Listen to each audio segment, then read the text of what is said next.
It's a lot of entrepreneurship is failure, and it's not making it, and it's trying and trying and trying, and then maybe on your sixth business idea is the one that actually takes off, but no one talks about the failure to get there. All this is just going to pass away. I mean, you're just going to die someday, and if your worldview is correct, it really ultimately was for nothing. You've been through it, and you think, oh, if I just had more, I would be happy. Dude, it's so easy to get sucked in there and just be so mad all the time. And I feel like everyone's just mad all the time about something. AI is a good resource to use, especially if you're low budget. But you just have to understand the limitations. It can flag things, and it is going to flag things sometimes that are important, but it can't connect the dots, right? To say, how big of a risk is this really? Welcome back, everybody, to Unlocking the Law, a podcast where we tell authentic stories about the law, break down barriers you may have to working with attorneys, and explore topics of interest to businesses and communities. We try to do that in a modest way, a little bit of humor mixed in. Podcast is brought to you by the law firm of Fosso and Grysko, and I, of course, am your host, Brandon Grysko. Joining me today is a good buddy of mine, Dillon England, the Dill. I've known Dillon, the Dill. I've known Dillon for a long time now. It seems like maybe longer than it actually has been, but I've known Dillon for a while. He's worked in insurance sales and I think management, is an avid podcaster himself and an entrepreneur. And in fact, Dillon's company, which maybe he'll tell you a little bit about, runs a lot of the production and social media for the Unlocking the Law podcast. And most importantly, for today's discussion, Dillon is a Christian. Dillon, why don't you introduce yourself and tell us a little bit about what you do? Yeah, my name's Dillon England. Dude, first of all, thrilled. You're a stud. I keep thinking back when we first met. We met for breakfast, like our first one-on-one. We were part of the same networking group. We never actually hung out, and then we hung out and we talked theology. I remember asking you. I was like, bro, like we were eating breakfast. We first met, and I was like, yo, like so, what's a hobby of yours outside of law? And you're like, theology. And I was like, theology. That's like, yeah, you did. And I remember just being like, that was such a rare. You don't think golf. You think sports, whatever. You're like theology. I'm like, dude, I'm gonna like this guy, bro. So, if you go back and look at my watch history for YouTube or my Apple Podcasts or whatever, it's literally almost exclusively content related to philosophy, theology, apologetics, stuff like that. So. Yeah, and I love our quips back and forth that we give each other sometimes via text, and it's fun. It keeps relationships fun. So appreciate you and love you, bro. You're great. I own 313 Media Company, so we help companies start podcasts. And then married, 2 kids, a boy and a girl. They're about ready to be. Their both birthdays are in May, and we have going to be a 1-year-old and going to be a 3-year-old. And so been married for 8 years. Christian, and growing companies, man. That's what we do. So very busy. That's great. Can you maybe just give everybody a little bit of background about your business journey, just whatever you feel comfortable sharing, just so they kind of get a sense for where you've been in the entrepreneurial space all these years? Yeah. I'll tell you where we're at now, and I'll work backwards. So we're building an agency. We started from scratch October of last year, and we're on target to potentially go over $1 million our first year being open. And so that's just been an absolute blessing directly from the Lord. And I've literally failed my way into this opportunity. And not really failed, just a lot of things happened. So I got my career started with Aflac in 2018, selling supplemental insurance to businesses, 100% commission. I started June of 2018. I was getting married September of 2018.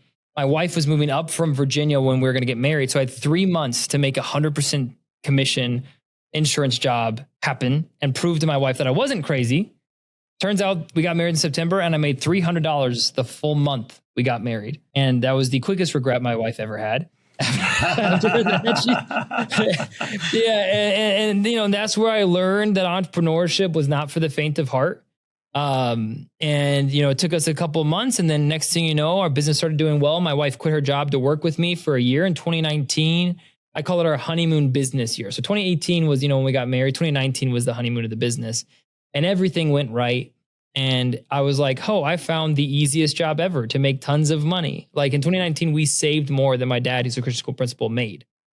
And I was just like, I made it, right? Did you say a Christian school principal? But yeah, my dad's a Christian school principal. Well, I can't imagine Yeah, he's so we saved making bank on $30. that, but I'm sure he does okay, so we saved right? $30 all year, and it's still more than he got paid.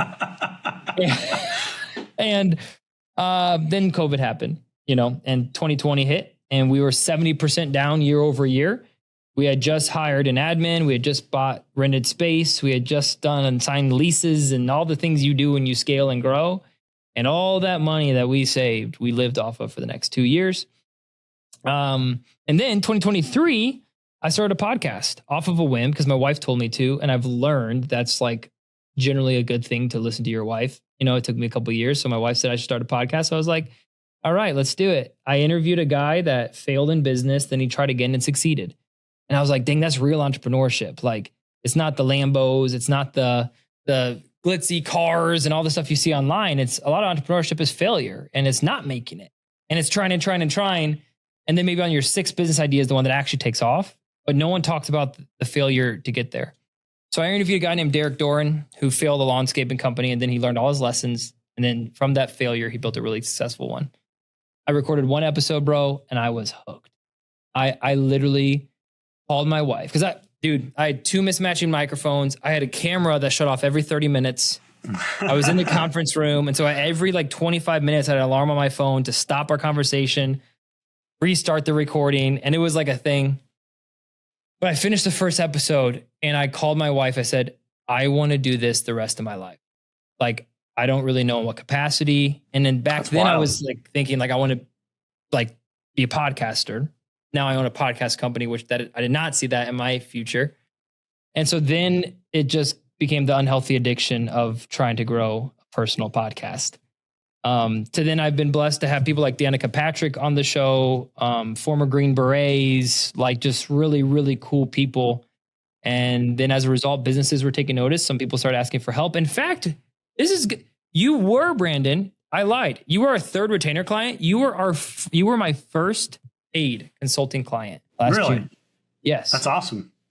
So I need to give you a shout out. There was a mutual, what's kind of started it for me in terms of podcasting was that we have a mutual friend / networking group person who I saw was doing a podcast. And I think he may have worked with you. It may have been like a one-off consulting thing. I don't know. But I started kind of seeing him doing it. And I just thought to myself, well, that seems like a good idea. And I got to give a shout out to my partner, Jim Fossone, who has been doing with his veterans disability law practice. It's called Legal Help for Veterans. He's been doing veterans radio for a really long time. And he's been really successful with that. And he's always been on the forward thinking end of things like marketing, advertising, getting out there and doing kind of creative things like that. So we've been in the sort of the video marketing space on and off for longer than a lot of other people in our law firms and accountants and stuff like that are probably generally pretty bad at it.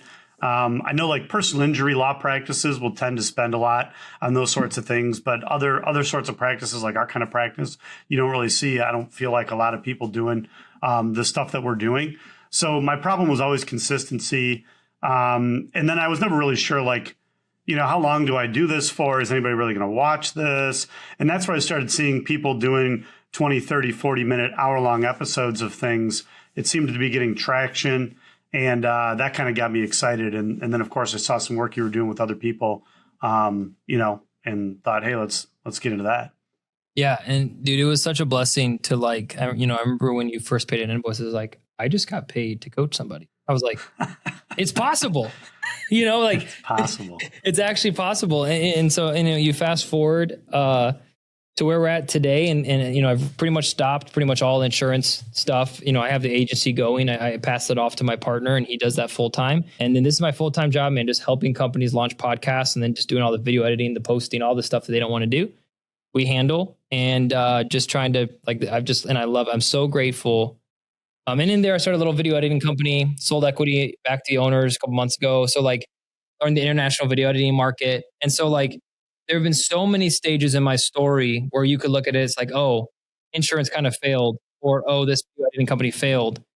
And I'm like, I actually choose to look at those things as, man, I learned so much. Like I learned how to walk into a business and cold call my way into deals the old fashioned way. Like that's how I built my book of business. It's like that is invaluable for what I'm doing now. And so I'm just so grateful that while everything didn't work out the way I would have chosen it to all work out, I think I'm definitely where I'm supposed to be throughout all the journey. Yeah, I mean, it's a sort of an old adage, growth occurs sort of in that outside your comfort zone space. And that's something that I've always respected about salespeople is their ability to do the cold calling thing or the pop-ins. It's something that I think, number one, it's just good to learn to be like okay with the discomfort of that. And then number two, it's building skills that are transferable across pretty much any business or any market or any entrepreneurship. So yeah, if you can be good at sales, man, you can succeed anywhere. And like every company needs sales help. And so like you always have a job. 100%. And sales. I mean, I feel like the firm's reputation, especially in this area, the sort of Livonia, Northville, Western Wayne County kind of general area, has been built on, we do marketing, we do advertising and stuff like that, but personal relationships. I mean, the law is local, we say here. And those personal relationships have led to like referrals, which then lead to, bigger and bigger clients. Sometimes a small client that you think is not going to lead to anything somehow leads to a larger volume of work, or higher paid, fees or whatever. So those relationships are key. And for me, my ability to do that actually traces back to my time in law enforcement as a police officer. And even before that, as an emergency medical technician, because I was driving ambulances all over the place, sort of more east of here, right? And then obviously as a police officer, you run into all sorts of people. And so I just kind of like developed the ability, at least I think I have the ability to kind of like walk into anywhere and sort of talk to anybody. And they might be like higher or lower on the socioeconomic ladder. And it's just never been a problem for me. I think those previous career experiences have really formed me in terms of kind of my ability to relate to and talk with people. Yeah, it's easy to sometimes look at your previous stops in life and be like, oh, I wasted so much time. Or if I would have found my calling sooner, I'd be so much farther ahead, you know? And it's like, actually, sometimes you would not be as successful in your current field without those things. And if you would have tried your thing earlier, you might not have been successful as you are now. And like, I think back to like, if I would have started 313 Media Company when we first got married, and let's pretend I wanted to podcast, it probably would not have grown the way it's grown. Because I would not have had the relationships. I would have not have had the mentors. I would have not have had the failures and the success. And also like forced to sell a product, like with Aflac, like the product's the product. Like I don't have control over the pricing. And so like, but I did know how to sell something, even if it wasn't priced the way I would want to price it. I learned how to sell it. Now I get to price my own stuff. Now I get to create a product that like is fully Dillon. And it's like, that's so much easier to sell. Like, and when you can sell a pre-made product and do okay with that, like, so I just sometimes think like, sometimes I get in my head, I'm like, man, if I would have started 313 like 5 years ago, I'd be a millionaire and I'd be this and that. And I'm like, I probably wouldn't, I'd probably have failed. I probably would have started 3 other companies and my wife would have been miserable because she's like, please stop starting companies. And so I'm grateful for those lessons because I think it shaped us into who we are today. And I think it's the way to look at it. Yeah, I think my story has quite a bit of that as well. I kind of went a different path, obviously being in public safety and sort of government service and stuff like that. But I can look at it that way and see the skills that have transferred over and everything and how it's really helped me in my career and now in an equity role and everything. But the other way to look at that is, well, people my age that went straight from undergrad to law school to practice have more years of experience, right? Technically, right? In that sense. So what do you do with that? It's a little bit of an imposter syndrome at times. For sure. Sure. But, overall, none of the opportunities that lined up for me would have lined up the way that they did had I taken a different path, for sure. Yeah. So dude, Good, man. Well, look, we've just spent 20 minutes almost talking about stuff that was not on the outline. So we got to dial it back in, brother. We're in. I'm in. Yeah, we're good, man. So I guess, because I think the title is going to be something to the effect of like, faith, business, and the law. I'm interested to know a little bit more about your faith journey, if it's been a journey, or maybe you just were raised Christian and have always been that way. I don't know. Somehow we've never gotten into this offline. So talk to me about that. Yeah. So, I mean, I was adopted into a Christian home. So, a lot of people don't know I was in the foster care system for the first 3 years of my life. And then was put into a foster home. And then my foster parents ended up adopting me at the age of 3. And, they taught me the Bible. I realized at a fairly young age, I was pretty screwed up and I needed a savior. I was like, man, I'm not good enough to get to heaven. And I realized that, I really at 8, I remember being like, oh man, I'm in trouble. If I try to get my way into heaven, it's not going to go well for me. And so that's when my personal relationship with Jesus started at 8.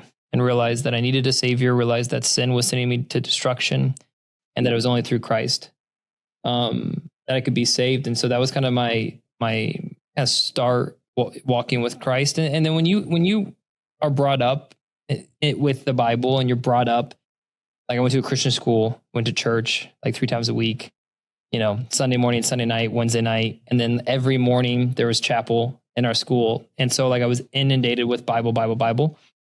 Sometimes it's easy to wonder, it's like, am I believing this just because it's like how I was brought up? Or is this an actual decision that I'm choosing to actively live? And so went to college at a Christian university, but studied business. Then traveled for 2 years with an evangelistic team, playing Irish music for churches. Yo, you're a musician. Yes, sir. I didn't know that. What do you play? Guitar, and then I played mandolin, Irish mandolin. Very cool. And some other instruments, but praise and worship music kind of thing. Yeah, it was actually Irish concerts, like legit, like Irish jigs and like folk music is what we played for 2 years. Anyway, so that's what we did. And so that's kind of my journey. And then, as I've gotten older, I've realized like Christ is the identity that I want to have. Mm-hmm. And it's not just because it was the way I was raised. It's because it's the choice I'm making now. And it's because I believe the Bible is true. And I believe that God wrote the Bible. And I believe that the Bible has no errors. And I believe that God doesn't make mistakes. And so that's how we try to live our business too, is with that being our principled tenet, that we believe that God wants to live us a certain way.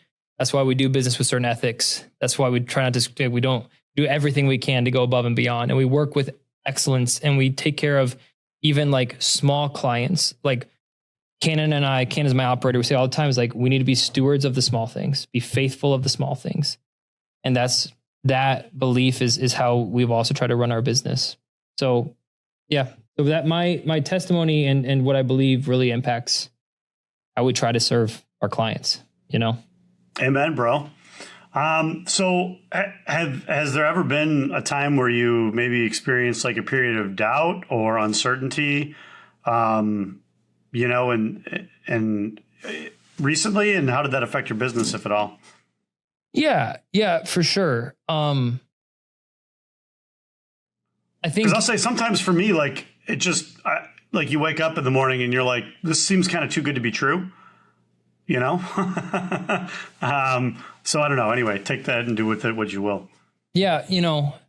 Sin has a way, and the devil has a way to really make you doubt and feel rocky, and especially undealt with sin, as a way to really weigh it down on you. I think, I've been blessed. I think probably high school and college, I definitely struggle with doubting my salvation.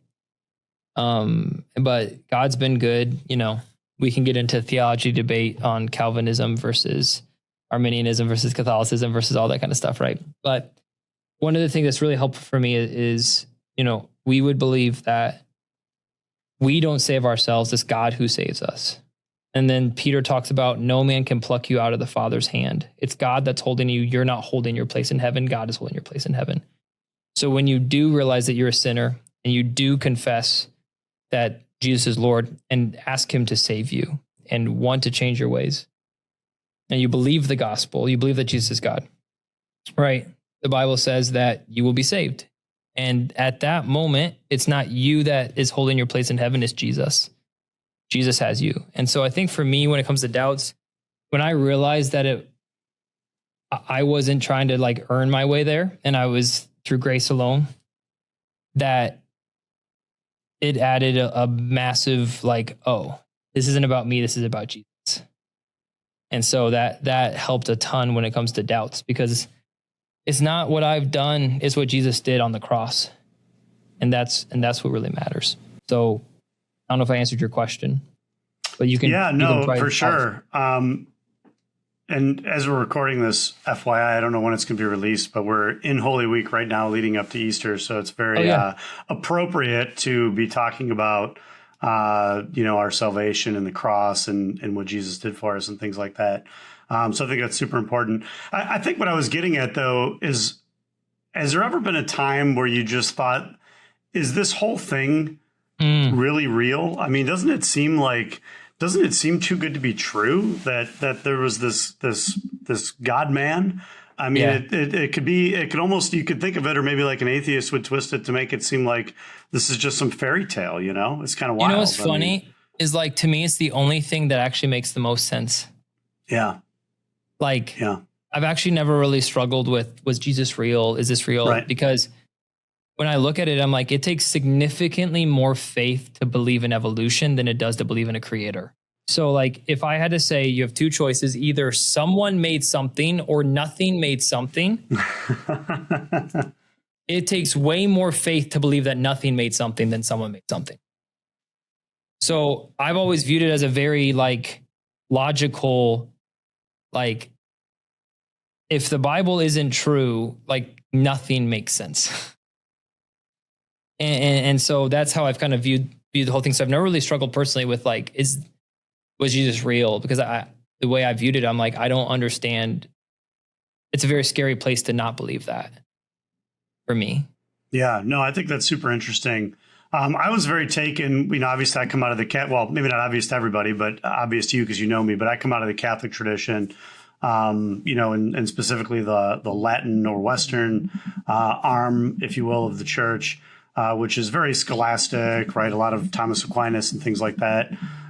So there's quite a bit of dense philosophy behind sort of the Catholic position on, whether or not God exists and how we come to know certain things and stuff like that.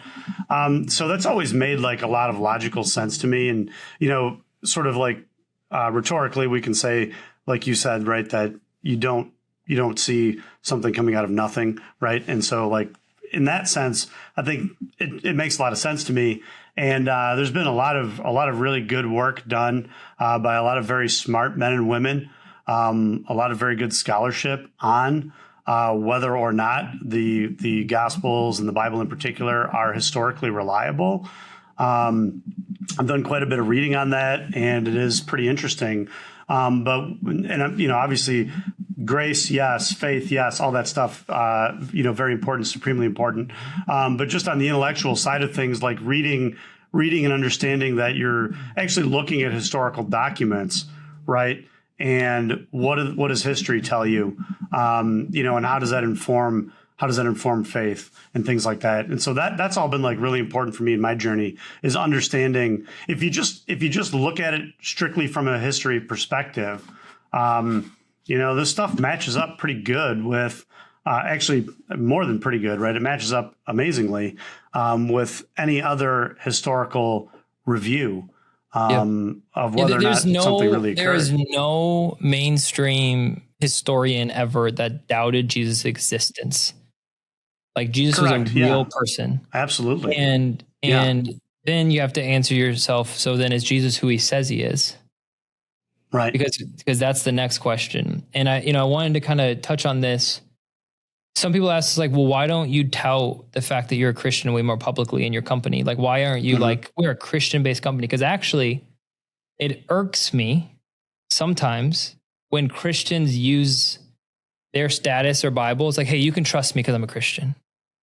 Hey, you can work with me because I'm a Christian, and then they end up screwing you over. Right. So right. I actually end up sometimes being like very, very cautious. Right. Well, to use that as a I mean, means look, to, the first to do stuff. Christians completely abandoned Christ, right? I mean, other than maybe the Apostle John. My point is, I don't use it to get Yeah, sales. right. Like that's the thing, right? Yeah, Like I think I've met I hear people. you. They're like, "Hey, bro, you For can sure. trust me. I'm a Christian," and I'm like, Right. "We're all still sinners." If anything, maybe I should be even more suspicious, right? Yeah, Because actually, as like, Christians, we know that we're all sinners, right? yeah, we're all And fall really short of the messed glory of up. God. So, Yeah. wow. Yeah. So I guess that's good information to have. What would you say then is the difference between being an entrepreneur and being a Christian entrepreneur, or being a business owner and being a Christian business owner? Who you're working for? Hmm. What? Whose glory you're looking to build? Mm-hmm. You know, at the end of the day, I want to build businesses for the glory of God, not for the glory of Dillon, and not for the glory of my bank account. I want to work for the glory of God. And that's I think the biggest difference in mainstream entrepreneur culture. It's me. How can I build my net worth? How can I build my Right. business versus building it for the kingdom, something bigger than yourself? And so I think that's the biggest thing. It's a different perspective on why you're building something and whose glory you're building it for. So when I work hard, so I'll give you an example, right? Like Proverbs 3:13, which is partly where we got our name from. So it's blessed are those who find wisdom and those who gain understanding, right? And so we named ourselves 313 Media, not only because we have a Detroit zip code, but also because there's a lot of references in the Bible with 313 that have really powerful messages. Mm. And so that's one of the reasons we named our name the way that we named it. And then there's also like Ecclesiastes 3:13 talks about the glory of like working hard for the glory of God and actually work as a gift from God. And Right. it's not a good thing to be lazy. Yeah. And it's a very good thing to work hard. So I think just the mindset difference. Yeah. Well, I think on the point of mindset, there's a lot of entrepreneurs that will, they're like obsessed with this idea, and they're trying to get other people obsessed with this idea of passive income.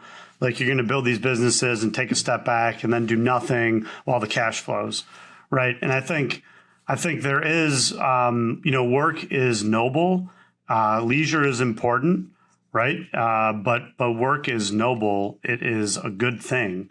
When Adam and Eve were in the garden, they were there to work, right? In part, right? There were other things too, of course, but they were there to work. And so we know that work is a good thing. So this idea of, well, I'm just going to, I'm going to work really hard so I can retire as early as possible, and then I get to do what I want to do. That is sort of like a self-glorification rather than something that glorifies God, probably, in my view. And I think for me too, like, I know there's gonna be a lot of people that maybe don't believe the Bible. They don't believe that are listening to this. Like, just because that, I might be a Christian or you might be a Christian, I don't view us better than. In fact, a lot of times I view us less than. Like, just because I'm like, hey, this is why I do things. It's not like I have everything figured out, and we're still always learning. We're still always growing. But I do think the biggest difference in a Christian is because they're not working just for themselves, and they're working for a higher power that they believe sees, they believe is watching. And we want to make God glorify with our work. Right. And, look, and in fact, if you are watching this and you don't have really any meaningful belief system, or maybe you're agnostic or something like that, all this is just going to pass away. I mean, you're just going to die someday. And if your worldview is correct, it really ultimately was for nothing. Right. Yeah. So, I think to me, there's a balance between, Yeah, I need to take care of my wife and kids, right? I think that's important. I think it's scriptural. I think it's consistent with Christian principles and stuff like that. Maybe there will be some wealth right after I'm gone, but ultimately, the material, the things of this world will pass away, and we're gonna come back to that, right? At some point, we're gonna come back to this world or another world. Yeah. In the resurrection. But ultimately, it's not for what material things I can gather or what physical, pleasures I can accrue. Well, I think you can ask any rich person if they're happy. And a lot of them, they're like, I thought it would. I mean, Alex Hormozy, do you know who Alex is? Alex Hormozy? I don't think so. Super successful gym guy, owns acquisitions.com, now buys businesses, has a lot of great free content. Mm-hmm. He's who Grant Cardone thinks he is. And, and Alex is great. He did a podcast with Tony Robbins, and Tony Robbins is like, are you happy? To Alex. Keep in mind, Alex Hormozy makes more than the CEO of McDonald's. Sure. Right. And he struggled to answer that question. They had a really good conversation about that. And we think, as we've been through it. You've been through it, and you just think, oh, if I just had more, I would be happy. Right. And that's not the case. I mean, all Ecclesiastes, that's what the whole book's about. 100%. Is the fact that Solomon chased everything, and he got everything. He was the man in history that got everything he wanted. And he said, vanity of vanity, all is vanity. It's all empty. Right. It did not fill me at all. And that's what the Bible teaches. So right. when you work with 100%. And you look at the great saints in the Catholic tradition as an example. Maybe you don't call them saints, but I think probably you can recognize a holy person minimally. But these are all people that suffered greatly. Some of them were martyred, some of them were destitute. You know what I mean? And so. How do you define success? How do you define happiness? I would say they had joy, right? C.S. Lewis talks about this in one of his books. They had joy. Did they have worldly comforts? No. But I think all those things kind of come together at some point. But important to make that distinction, I would say, and have sort of that faith inform the worldview, the business decisions, and those sorts of things. At least that's what I strive for. Although, pride gets in the way, all those other sorts of things, right? Oh, for sure. Yeah. Agreed. And I think the one thing I'll leave us with, and we go to the next point in the outline, but even if you don't believe any of this stuff, I think one of the best things you can do is talk to people that do believe it and have conversations. I have friends right now that don't believe any of this is true. And one of my favorite things to do is grab coffee and chat.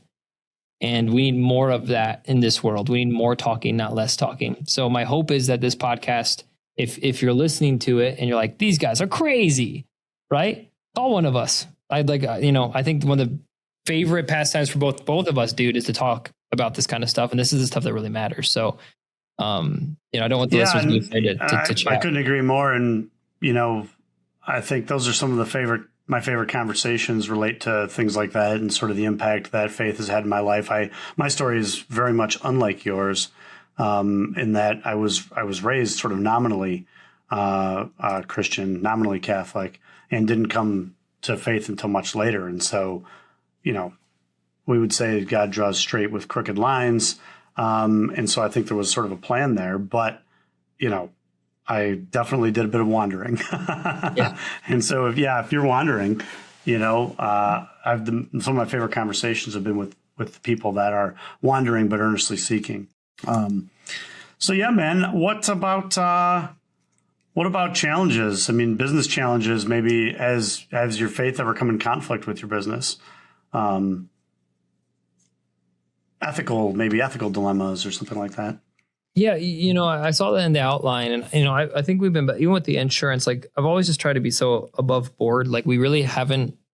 In the journey I've had so far, I haven't ran into anything that I'm asked to do that was unethical or anything like that. Obviously, right now we are signing contracts, we're fulfilling work, and we've been blessed so far to be able to fulfill everything we've promised, and we haven't had any type of legal issues. We haven't had any we have literally not even had any cancellations of customers yet.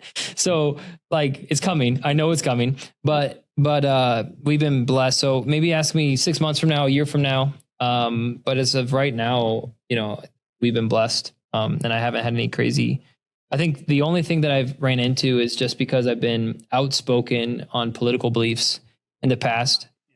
That has definitely impacted business, but honestly, in a way, it's actually helped a lot of relationships because people have respected the way that I've talked about issues.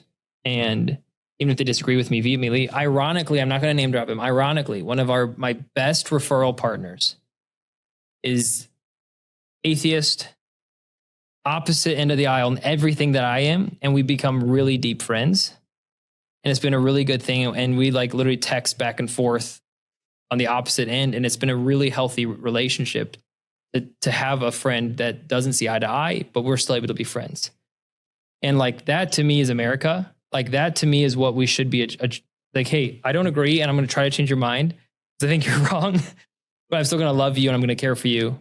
And there's still things we can do together. And so that's actually been a really healthy thing. And that actually is a super Christian principle, right? That has not, although our current situation in this country sort of takes for granted the Christian principles of the West, right? Yeah. But that wasn't always the case, right? That, we'll just disagree, but we still love each other, la-di-da-di-da. That actually for much of human history was not at all the case. It was tribal, and Yes. you were, sort of constantly at war and things like this. I think there's a history book, I want to say maybe written by Tom Holland or something like that, where he talks about sort of the Christian principles of the Western world that are largely taken for granted, with respect to our kind of interactions and values and things like that in this country. So it's interesting to note that sort of in practice in your relationships there. And on the one hand, I want to do business with people that share my values.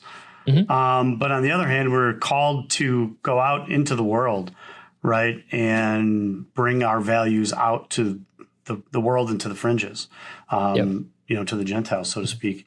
So, there's a bit of a balance there, isn't there? Of how much do you just work in the echo chamber versus how much are you sort of beating down the bastions and from the inside, right? And going out into the world. Yeah. I think that if you never have anyone that disagrees with you, you're doing it wrong. And you need to self-check who you're hanging out with.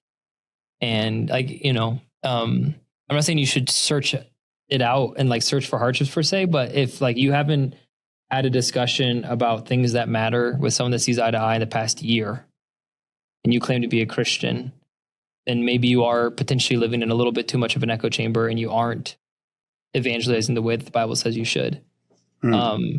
And so, but at the end of the day, like I really do think it's sweet. Like we have clients that know my position on things and they're happy to be clients. And it's a really, really cool thing because in today's world, we're told if you're one side, you hate the other side.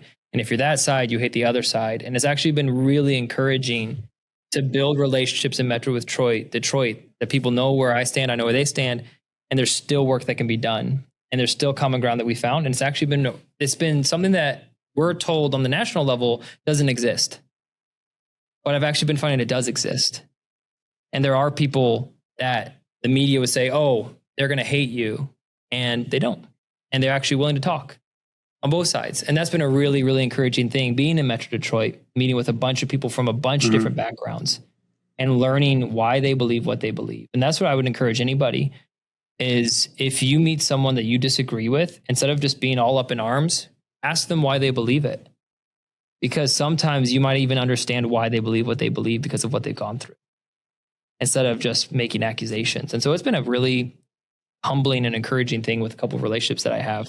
Yeah, and I think it's always better to kind of get into the sort of one-on-one discussions or even like a small group discussion or something like that, because, and they wrote about this in the Federalist Papers a bit, it's almost like the difference between mob rule, right, versus rule by representatives in a sense, right? You've got, on the one hand, you get into a big group and you've got some crazy stuff that can go on.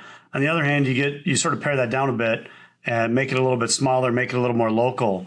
And you see that even though you disagree, you're not going to shout the same things at somebody that you would from the middle of your mob group as you're going to walk up to somebody and say one-on-one to their face, right? Yep. People just don't tend to treat each other that way in person. No. Yeah, it's amazing the power that people have behind their fingertips. That the moment you see a face, it's a completely different response. And that's why, like, I've just practiced it. Like, I never leave comments on social ever. Like, if I don't like something, I just keep scrolling. I've made it a very intentional practice that if I disagree, if I don't know the person enough to call them, they don't earn my reaction. Right. That's just kind of been my rule of, if I'm like really frustrated about someone I've never met, I don't know who they are, like, why do I care what their opinion is? Like, I don't, like, that's not something worth my time. And that's kind of how I try to live. Now, if I know somebody and I see they post, then it might be something like, hey, what do you mean by that? Or, hey, I'd love to chat with you about that.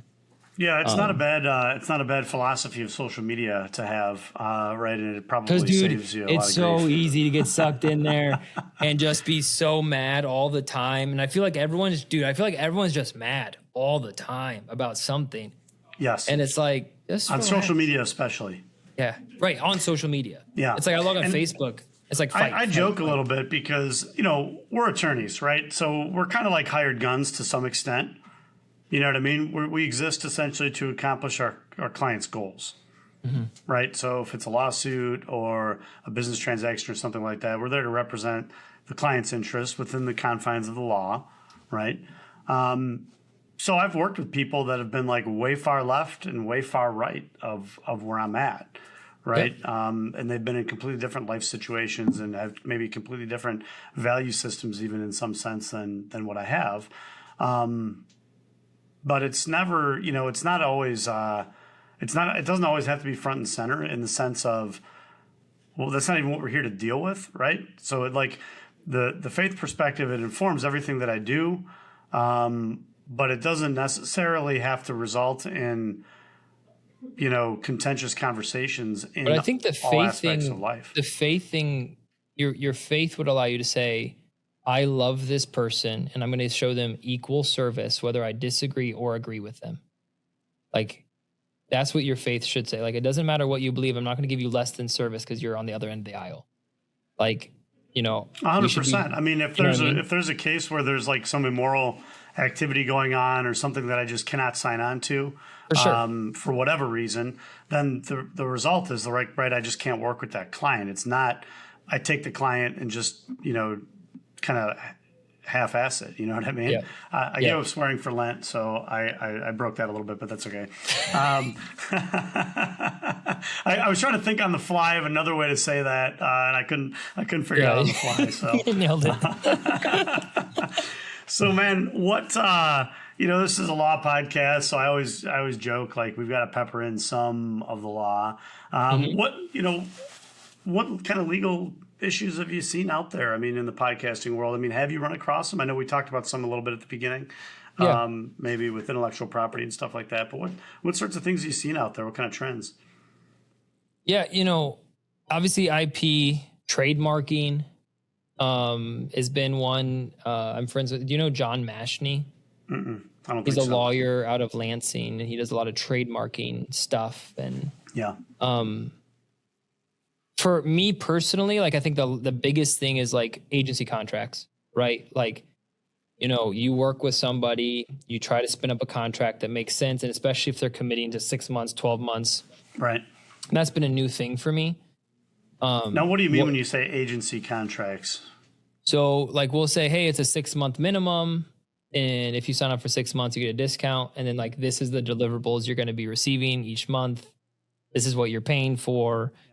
Then, like, if you don't pay, we don't do services, and this, like, contracting out like all those kind of things in a way that makes sense. And so that way we don't do a bunch of work for free, or they don't. And then it's just a way that we use it just to set expectations. So, like, this is what we're doing. Like, we either are managing your socials or we're not managing your socials. And so that's been a very new thing for me on, like, how to try to structure it the best that I know how, that makes sense. And so we've dealt with a couple that have legal departments that are big enough to have legal departments. And so we had to change some things. So that's been a new thing for me, is just dealing Now, with one of those types the legal issues that will sometimes come up, especially in companies where they have like their own legal departments and stuff like that, is you may have developed your terms and conditions.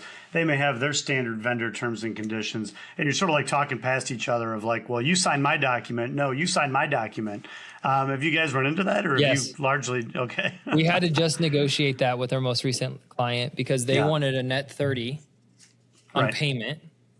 But our company policy is we don't work unless we're paid, because we're so new and we're so young that like I can't front the fee for our editors. Like when we first started, like I didn't have any cash flow. So like the cash that I was getting from a client paid my editor. And so we just made a company policy at the beginning that if you're like more than a week late, then we pause services. But they wanted a net 30 for all their vendors. So which means we had to work a whole month free. Right. Do all the video editing, get access to their socials, post for them everything, and then we hope they pay. Yeah. And so we were unwilling to do that. So we literally get to the end of the discussion and like everything's been approved, the budget's been approved, they picked their plan, and then it was like payment. And so we had to negotiate a way that made sense for both of us. And we came to a happy medium, and so I changed the contract to match it, and they ended up signing. Yeah, some things that I've seen work in those. First of all, if you understand anything, and I'm not saying that you don't, I'm more like talking to the viewers here. If you understand anything about how like organizations work, they can be bureaucratic as all heck, right? So, Dillon sends an invoice, and that might go to whoever is creating the content over there. And then he's got to take it and send it to his accounts payable department. And then the accounts payable person is like, I've never worked with this vendor before. Are they an approved vendor? I got to go check over here and da-da-da-da-da. And before you know it, like 2 weeks have gone by and they haven't even really paid much attention to it yet. Right. And so I think that a lot of times when you're dealing with these sorts of organizations, it can be a challenge to get paid quickly because of that. Now, I'm not necessarily saying that it's impossible, of course. Or in my practice, my law practice, we do a lot of work with local governments, right? And so you're dealing with maybe a city manager or a mayor or something like that. And then there's department heads that are involved as well. Sometimes expenditures have to be approved by the whole council or township board or what have you. And so depending on what their meeting schedule is, right? If I get my invoice in on the first day of the month, but they don't meet until the second week of the month, right? Now the invoice gets approved sometime there. And then after approval, it floats off to their payable department, right? And who knows how long it's going to sit there for. So, it's not inherently unreasonable to ask for the net 30 term, right? Yep. But I think for you, like, your business and what your cash flow needs to be in order to be successful, and you can kind of negotiate based off of that. But I've seen it be successful, for example, where maybe they get like some sort of small discount if they pay, it's net 30, but they get some type of small discount if they pay within 5, 10, 14 days, pick your number, that kind of thing. Yeah. Well, what we did in that situation, we did a net 15 with 0-day grace. So it's basically like you have 2 weeks to pay instead of 30. And they were like, okay, fine. Because I think the biggest thing that I've learned, like, you just have to be very clear with what your expectation is versus being like, if you're a business owner and you assume they're going to pay on the first of the month, but you don't actually, that's probably the importance of having terms and conditions. That's the importance of like having some sort of official relationship so that you can talk through expectations, because they might be thinking net 30 and you're thinking they're going to pay upon receipt. Right. Like, so as a young business owner, it's very important that you establish those conditions. And I think it's important to understand places with, whether they have inside counsel or outside counsel, the lawyers may have like one idea about something. Yep. Right. And that might not match up in any way, shape, or form to what the business guys actually have in mind, right? Yep. And so that can be its own challenge. Oftentimes, what we've sometimes seen is like, clients pay attention to the term of the agreement, how much they're going to get paid, when's payment going to come in, how to calculate that sort of thing, right? The sort of the cash flow things and things of that nature. Those are what clients tend to focus on. Have you seen other terms become either interesting or problematic in some sense? And what were they? Yeah. So we have an app where we, for some of our higher tier clients, will track all their guests and then track how many guests, if the guest sent them referrals or if the guest even becomes a client, all that kind of stuff. So we track that and who owns that data for sure. That. So, and then what they do with that data if they leave. And so that has been something that we've workshopped and worked with companies on. And basically where we've landed so far was it's shared data. It's our app. So if you put something in our app, it is our data because using our software, but you may export your data within 30 days if you leave and keep all of your names and your database with you onto an Excel spreadsheet. So like you can't delete it. Like it's our data. We have the list. We have the names. Like that's kind of in business, the bonus of creating an app. So we have that. However, you get the right to keep everything you've worked on and keep the list and all the notes and all the numbers on an export when you. Yeah, so, that seems reasonable just on its face. I mean, we actually have. Funny you mentioned that. We have that exact issue come up occasionally. Most recently with a nonprofit who was switching platform. It was almost like a CRM platform for donors, though, right? Yep. So nonprofit. So if they lose their donor data, right, that's their whole thing, right? Yeah. And so once the agreement terminates, how long do you have to get your data? Do they have to give it to you at all? All those different sorts of things. And, oftentimes what happens is clients will, sign the document. Maybe at the time they signed it, they knew what it said, but then they throw it in a drawer and kind of forget about it. Well, now the deal terminates. 60 days later, they're like, oh, crap, I guess I got to go get my data out of there. And they look and, well, they only had 30 days, right? Yeah. So not trying to plug the firm or lawyers generally or anything like that, but I mean, being strategic about how you use legal services is so important because there's things that an experienced attorney will know or identify that as a client, you might not necessarily know about or even be thinking about unless you've been through the pain of having to try and deal with it after the fact. Yeah. Yeah. I actually have a situation right now where I was on the bad end. So there is it's like Riverside. It's called EVMux. And I want to shout them out because you're being turds. So EVMux is the name of a video playing website like this. And you can live stream, record and stuff like that. 2 years ago, I signed up for a subscription I paid annually. I used it for 3 months and it was choppy. It wasn't working. So I requested a refund. They said no, because you've had it for 3 months, terms and conditions. So then year goes by. I haven't touched it. Didn't even know I still had it. They charged my card for $450 for another annual subscription. And then I caught it like 10 days later. I was like, what the heck? And I messaged them back. I got the response literally today.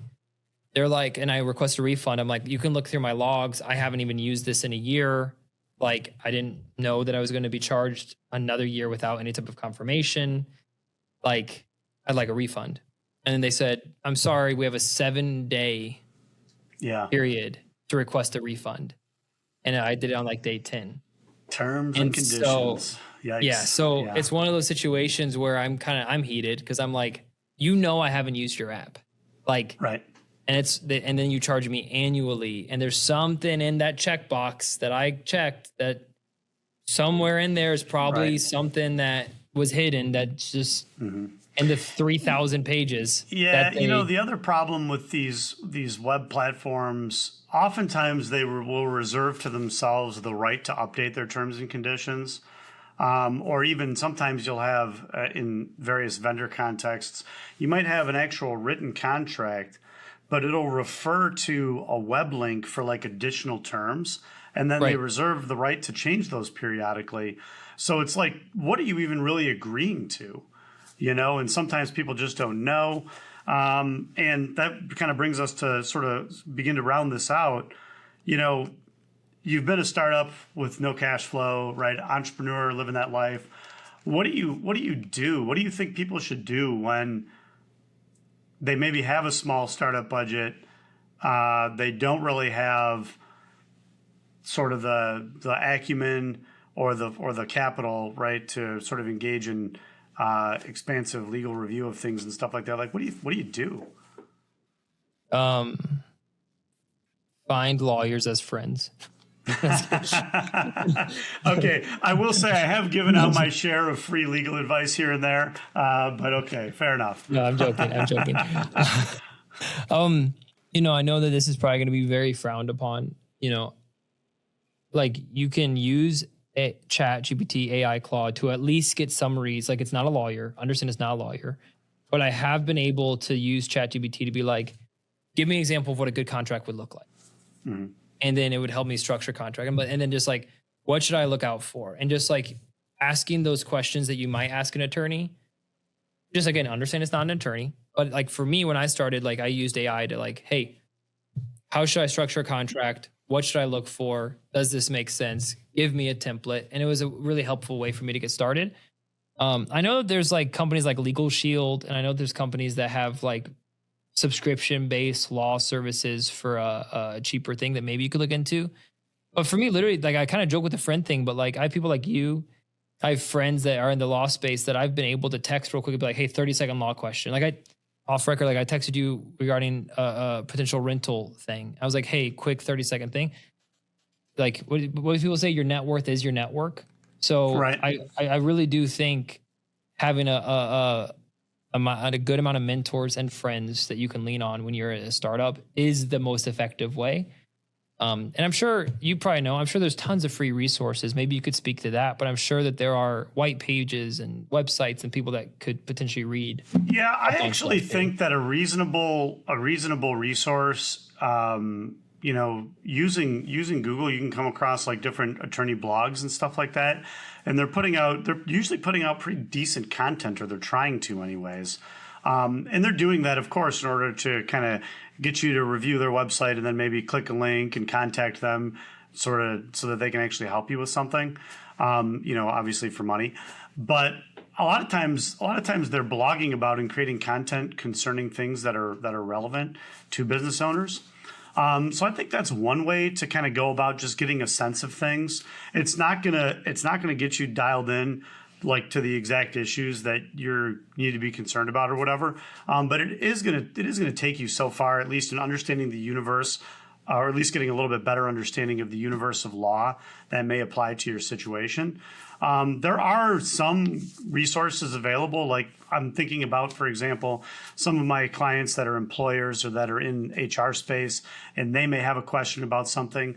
The Equal Employment Opportunity Commission puts out a surprising amount of free information that is guidance, right? It's not case law, it's not statutory law, but it'll kind of give you a sense of how the EEOC will like look at things.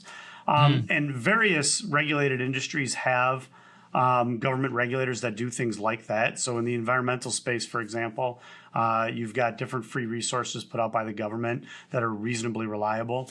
Yeah. Despite what other attorneys might say, I actually think that AI is a good resource to use, especially if you're low budget. But you just have to understand the limitations. You know, it can flag things, and it is going to flag things sometimes that are important, but it can't connect the dots, right? To say, how big of a risk is this really? You know what I mean? Is this a risk that can simply be insured and I don't really have to worry about, or maybe I shouldn't spend so much time worrying about what it looks like in the contract because this is an insurable risk that's going to be covered for me. You know, those are the kinds of things and the sort of advice that you're going to get from a real live attorney that's good anyway, that you're not going to get from AI. But AI is probably better than just a complete nothing. Yeah. Right? I would argue it's better than Google. Like, you're going to get quicker responses. Like for Google, you're searching through links and opening the article. Well, I'll say that free AI, I have 100% had where they just made things up about the law. Because I use Yeah. AI. If I'm just trying to find something real quick, like I'll do it. Yeah. But the trick is you always double check, right? So like Yeah. as an attorney, I'm double checking things, and it's like, oh, this quote is really helpful, and then I look up the statute that it's quoting from, and it just doesn't exist at all. It's just like, yeah. Or maybe it's a bill that was pending that never actually got signed into law. And then or you challenge it. You're like, so I like, why'd you Right. make this up? They're like, oh, I'm sorry. I thought you would. And it's, yeah. So you got to be So careful. I mean, there's like no question about it. You got to be careful with that. But yeah, I mean, use it, but just understand its limitations. And we I missed the number one thing. They have to What's that? subscribe to Unlocking the Law podcast. Subscribe to Unlocking the Law podcast. That's right. I've been toying with the idea, and maybe I'll try again to roll it out. But I've been toying with the idea of like sort of a monthly subscription based, arrangement where people would have access to an attorney at the firm. For things like phone calls and emails and stuff like that, maybe even document review. It would have to be limited scope, right? Because all of our work is hourly. In litigation, as an example, like if you get into a lawsuit, I mean, a lawsuit can cost $50,000 in attorney fees just before you even blink. So you got to be careful. I, as a business owner in the law space, would have to be careful about that. But I'm always on the lookout for ways to bring legal services to people that are in a position to be kind of like on a budget. Always looking for an opportunity to do that. It's just a matter of finding the right clients and the right fit. So Maybe it's the next thing. I mean, it's something that I've been actively pursuing for a couple of years, trying to figure out how to make it work. So, I think getting the word out through the podcast maybe is an example of how that's going to happen. Probably a good start. Yeah. Rock and roll, man. Well, Dillon, we're hit the hour mark. We could easily go another hour probably if you let me, but I won't steal any more of your time. No, you're great. I've loved this, man. This has been fun. It's been weird being on the other side of the podcast seat because normally I'm the host. Normally I'm hosting the show. Everybody, just so you know, after we get offline here, Dylan's going to send me an email with all the things I did wrong as the host and all the different ways that he wants me to do better next time as a host. But I'm going to ignore it all, of course. Yeah, my clients ignore me. So, yeah, right. That sounds great. I'm used to my clients not listening to coaching. This will be right up our alley. Well, hey, look, man, that's the joke for lawyers is that nobody's ever following legal advice either. So we're on the same page with that. But okay, everybody, subscribe, share the podcast. Let us know if you found value in this conversation. I hope you did. I know it was great, Dillon, having you on. Where can people find your podcast and your company's information? Yeah, so 2 websites, dillonengland.com takes you to the podcast, and then 313media.co takes you to our company. So if you want to check out the podcast, just type in Dillon England on YouTube or Dillon England, pretty much any of my show will pop up. You can check it out there if you want to check out our podcast. And if you're a business owner and you're like, Brandon's podcast is awesome, I should do the same thing, then reach out to us on the contact form on our website, or you can reach out to me on any social media site as well. That'd be the best way to do that. That's awesome. Thank you again so much, Dillon, for coming on. Have a happy Easter, and God bless you and your family. You too, brother. Thank you.